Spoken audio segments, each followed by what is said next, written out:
Narito na naman tayo para sa isang napaka-sweet at nakakakilig na love story nila Kalingap Edu at Ate Viancy. Tulad mo ay aking makilala. Sa pagpapatuloy ng ating love story ay niyaya ni Kalingap Edu si Viancy sa isang date. Sila ay pumunta sa tabing dagat.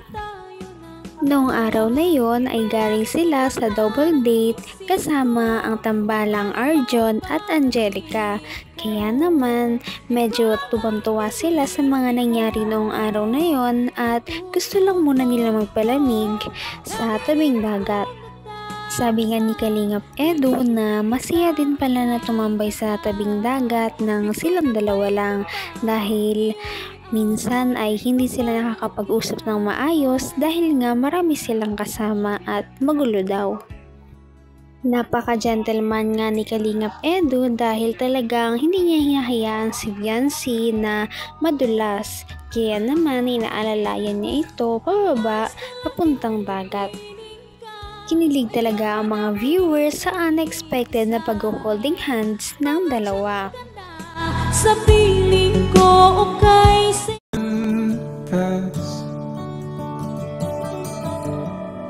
Sige po. Nataglag na. No.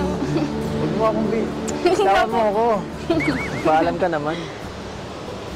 Kasi aalis sila Rob eh. At tuwing ma-vlog lang naman kita nakikita. Nakakalungkot. Paano yan? Pwede ba akong bumisita sa inyo minsan-minsan? Pwede naman po. Pwede. At yan, siyempre, ayoko naman pumunta doon ng walang paalam. Bilang respeto na rin kay Pinsan. Tama na. Baka sabihin nila, nag-take advantage ako, baka ako ma-report. Hinilig na ang mga manonood dahil inamin nga ni Kalingap Edu na hindi na lang niya gusto na puntahan si Viancy para lang sa vlog, kundi gusto niya na rin itong bisitahin kahit na walang naka-video. Talaga namang makikita natin na parang gustong-gusto na talaga ni Kalingap Edu si Viancy at gusto niya na rin itong makita kahit na hindi lang ito para sa video lamang.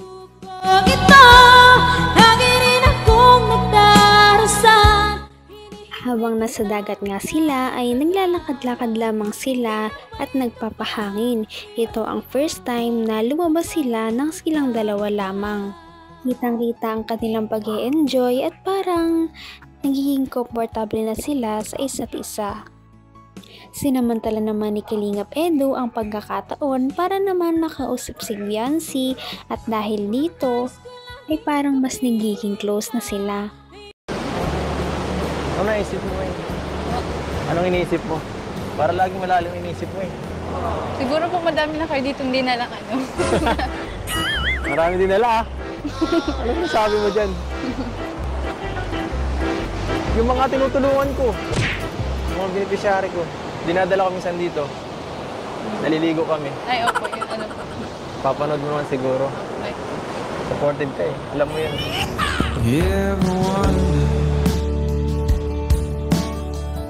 So, maligo? Pambira, hindi po.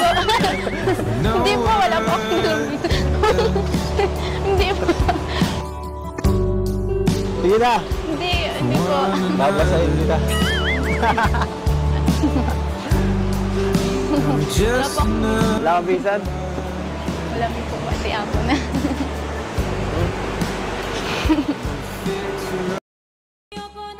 Grabe nga ang kaswitan ng dalawa dahil ngayon na walang tao ay parang mas komportable sila na magkasama. Pangalawang holding hands na nga nila iyon noong araw na yon. Kahit pa hindi ito sinasadya ay talagang nakakakilig naman talaga. Kahit pa mahiyain si Viancy ay talagang makikita mo na nag-e-enjoy din talaga siya kapag kasama niya si Kalingap Edu. Maya-maya sa paglalakad nila ay may isang tanong na tinanong si Kalingap Edo kay Viancy. Ito ay kung sino nga ba ang kanyang crush o may napupusuan na ba siya sa pagkakataon na iyon. Ay tagad, bigay ng may Crush mo ngayon. So what's your feelings? The city's screaming, we're not coming home tonight. Secret po. Secret? In this world, gonna get it right. Secret. Hirap naman nun. Wala bang clue? Kahit konting clue lang. Para maupakan ko yan. You ever wonder, Ako. Hindi mo ako tatanungin. Nandiyan lang yun sa tabi-tabi. Tabi-tabi lang. Tabi-tabi po. Saan po? Tabi-tabi. you can feel it. Huli nga lang ang pagbibiruan ng dalawa habang sila ay naglalakad-lakad. Sa kanilang paglalakad naman ay umamin din si Ate Viancy na ang hinahangaan niya kay Kalingap Edo ay dahil sa kanyang pagiging mabait at pagiging masipag, dala na rin ng kanyang pag-i-scout. Ine-enjoy nga lang nila ang kanilang moment noon dahil sila nga lang dalawa ang magkasama. Kita nating komportable na rin si Viancy dahil sinabi niya at nagbiro siya kay Kalingap Edo na baka hindi lamang siya ang dinala ng babae ni Kalingap Edo doon at parang marami na rin daw. Sabi naman ni Kalingap Edo na dinadala niya doon ang kanyang mga beneficiary para maligo. Hindi mo na ganyan. Papakit ka. Papakit ka eh. Ah.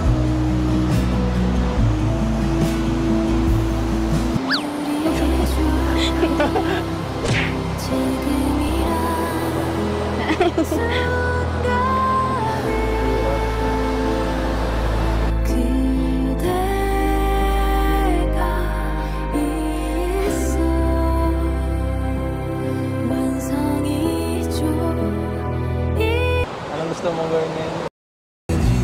Uumayin kita ngayon sa mukha ko. Hindi mo kasi ako pinapansin. Nakahakilig nga ang kanilang mga titigan dahil talagang hindi nila naiiwasan ang mga ito.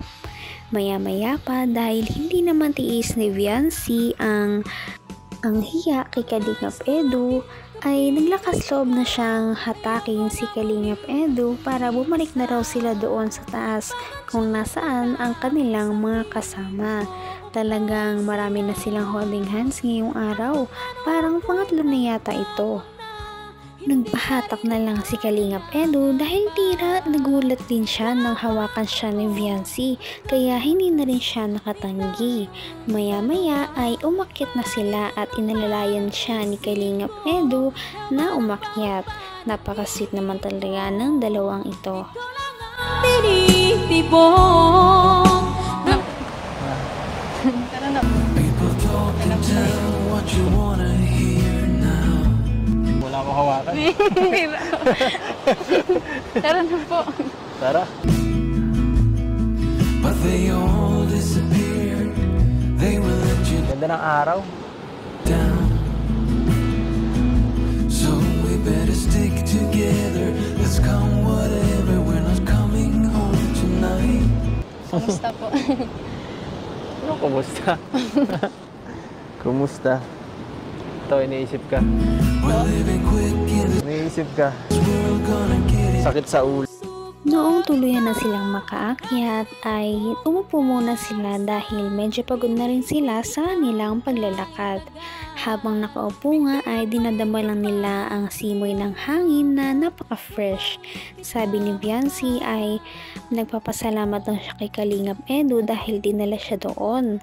Nang sa ganon ay nakapag-relax din ang kanyang isipan. Dito ay nagkwentuhan muna sila, nagpasalamat sila sa isa't isa at nagsabi ng kanilang mga messages. Nagulat nga ang lahat dahil parang komportable na si Viancy kaya parang medyo dumaldal na siya kay Kalingap Edu. Bakit mas madaldal ka ngayon? Dahil po sa inyo. Banding. Nakakausap ko po kayo. Nag-share po kayo ng ano tungkol sa inyo. Mas nakikilala ko po kayo. Akala ko po kasi noon sobrang tahimik niyo po. Tsaka Hindi naman, kaya lang, siyempre, medyo pili lang siguro ng konti. Ang mga taong pinag-openan ko, kaya, yan, ikaw, medyo feel ko ang vibe mo. Magaan ang pakiramdam ko sa'yo.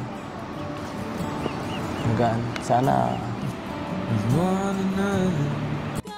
Talagang nagkaaminan na sila na gusto rin nilang kausap ang isa't isa.